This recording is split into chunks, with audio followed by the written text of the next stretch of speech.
مشاهدينا الأكارم، مسعد الله مساءكم أينما كنتم بكل خير. نشرة الأخبار نقدمها من تلفزيون دولة إريتريا، نستهلها بالعناوين.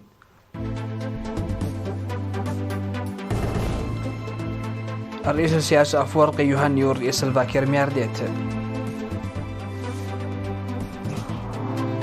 مكتب التعليم بالأوسط يقيم الأنشطة الثقافية الختامية للعام الدراسي 2023-2024.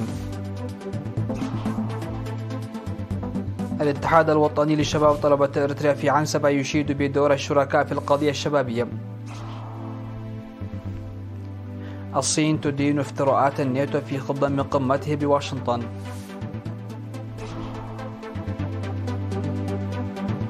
بعثة الأمم المتحدة لحفظ السلام تعلق عمليات انسحابها من الكونغو الديمقراطية. وإندونيسيا تستأنف البحث عن 35 مفقودا عقب انهيار أرضي. أهلا بكم إلى تفاصيل النشرة. بعث فخامة الرئيس السياسي أفورقي رسالة التهنئة إلى الرئيس سلفا كير ميارديت وشعب جنوب السودان بمناسبة عيد استقلال جمهورية جنوب السودان. وعرب الرئيس السياسي في رسالته عن اعتقاده الراسخ بأن العلاقات الوثيقة والقوية بين شعبي إريتريا وجنوب السودان سوف تتطور بشكل أكبر في السنوات المقبلة. وفي الختام تمنى الرئيس السياسي أفورقي للرئيس سلفا كير ميارديت موفور الصحة والنجاح في عمله، ولشعب جمهورية جنوب السودان السلام والازدهار.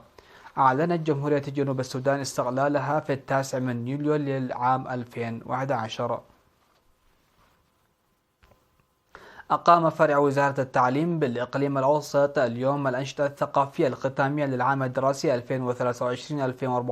في قاعة سينما روما تحت شعار مدارسنا هي شمعة ثقافتنا.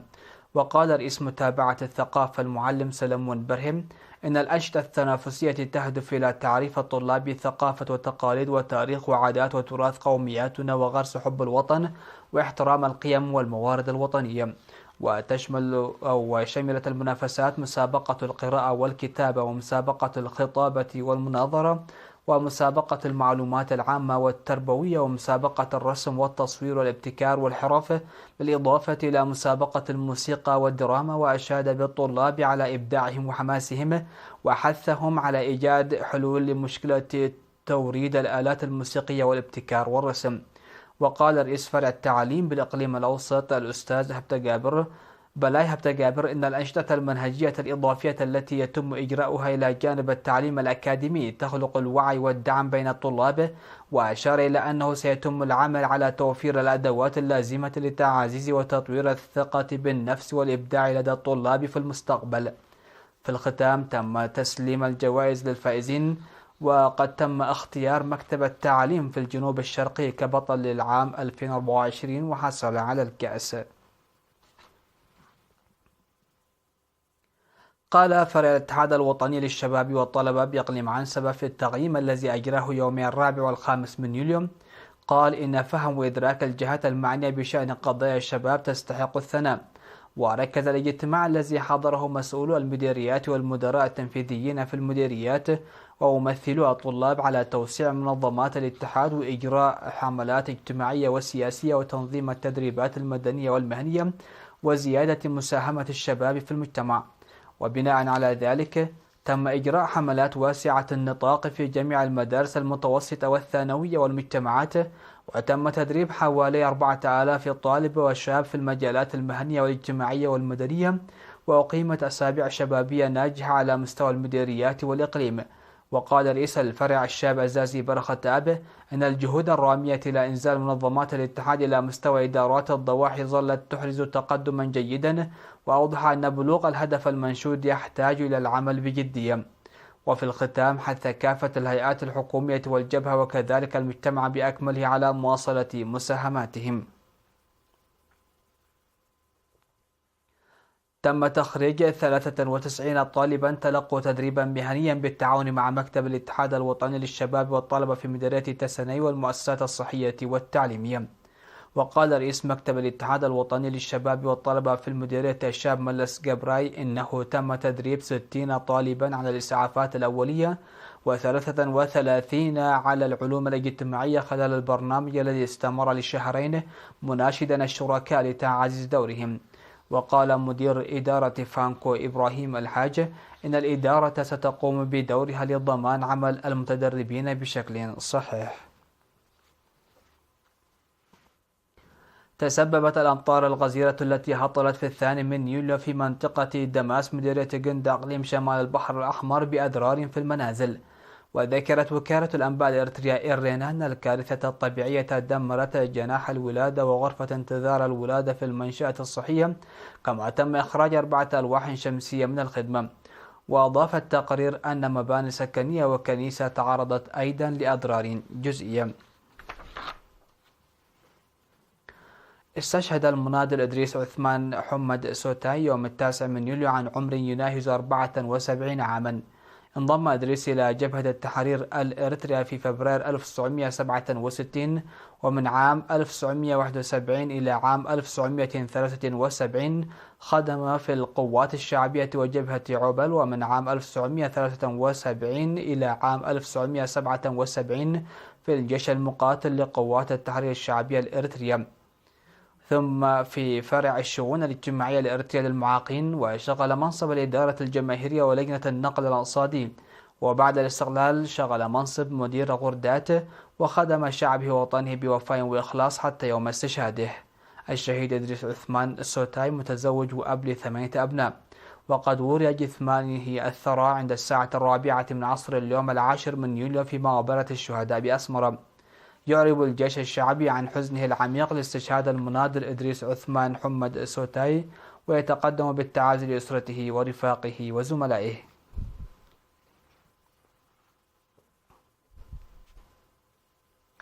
مشاهدينا، فاصل قصير ومن ثم نعود لنوافيكم بالأنباء على الصعيد العالمي.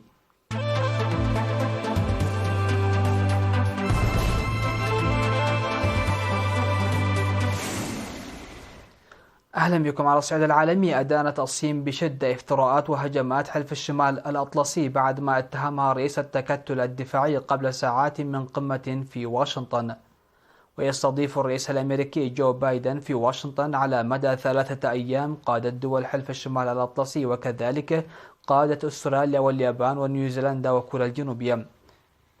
وقال الأمين العام للحلف ينسي ستولتنبرغ في مؤتمر صحفي قبل القمة إن دعوة مسؤولي هذه الدول الواقعة في منطقة آسيا والمحيط الهادئ تظهر أن أمننا ليس إقليميا وإنما عالميا. وقال المتحدث باسم وزارة الخارجية الصينية لين جيان: يدعي الناتو أنه منظمة إقليمية ودفاعية في حين يواصل توسيع قواته خارج حدوده ويثير الاشتباكات وينخرط في أعمال ترهيب. وقال الرئيس الأمريكي إن الهبة التاريخية التي تتضمن نظام باتريوت أمريكيا جديدا تندرج في إطار الجهود التي يبذلها حلف الأطلسي لحماية أوكرانيا من الهجمات الجوية الروسية وفق تعبيره. قالت حكومة جمهورية الكونغو الديمقراطية وبعثة حفظ السلام التابعة للأمم المتحدة فيها إن البعثة الدولية ستعلق المرحلة الثانية من انسحابها دون تحديد موعد آخر لإتمامها بعد المرحلة الأولى في يونيو. وفي سبتمبر من العام الماضي طلب الرئيس فيليكس تشيسكيدي من البعثة تسريع انسحاب قوات حفظ السلام التي جرى نشرها في الدولة الواقعة في وسط إفريقيا في مسعى للتصدي لحالة انعدام الأمن الناجمة عن الاشتباكات المسلحة بين جماعات متنافسة للسيطرة على الأراضي والثروات. وقال زينون موكونغو ناغاي سفير الكونغو لدى الأمم المتحدة أن المرحلة الأولى من الانسحاب في إقليم كيفو جنوب البلاد اكتملت يوم 25 يونيو رغم أنه كان من المقرر إنجازها في أبريل.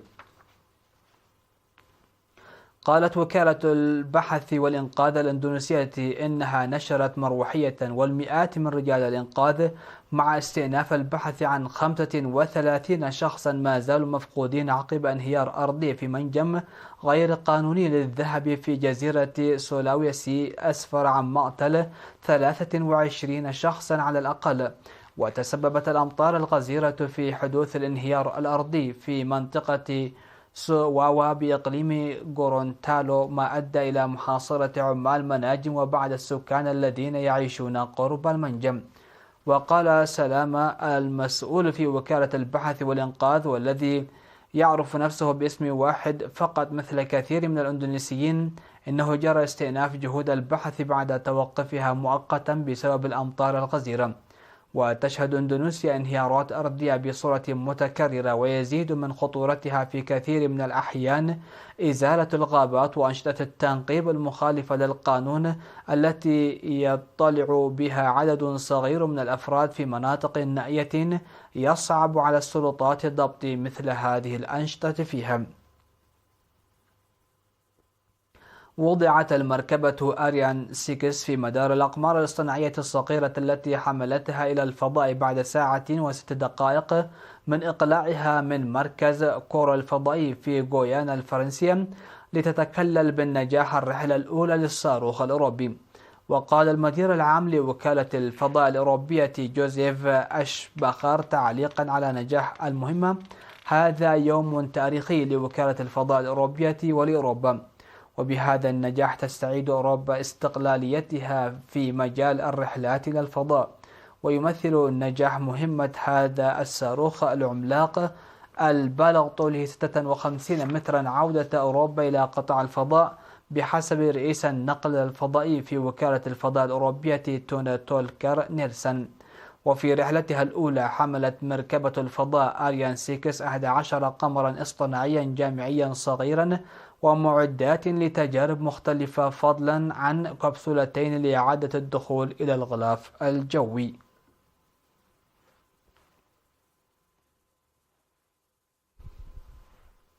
سادتي سيداتي، نختم نشرة هذا المساء بالتذكير بأهم وأبرز العناوين. الرئيس السياسي أفورقي يهنئ الرئيس الباكر ميرديت. مكتب التعليم بالإقليم الأوسط يقيم الأنشطة الثقافية الختامية للعام الدراسي 2023-2024. الاتحاد الوطني للشباب وطلبة إريتريا في عنسبة يشيد بدور الشركاء في القضية الشبابية. الصين تدين افتراءات الناتو في خضم قمته بواشنطن. بعثة الأمم المتحدة لحفظ السلام تعلق عملية انسحابها من الكونغو الديمقراطية. وإندونيسيا تستأنف البحث عن 35 مفقودا عقب انهيار أرضي. هكذا نكون قد وصلنا وإياكم إلى نهاية نشرة هذا المساء. هذه تحيات وتحيات الفريق العامل، شكرا لحسن الاستماع والمتابعة، والسلام عليكم ورحمة الله.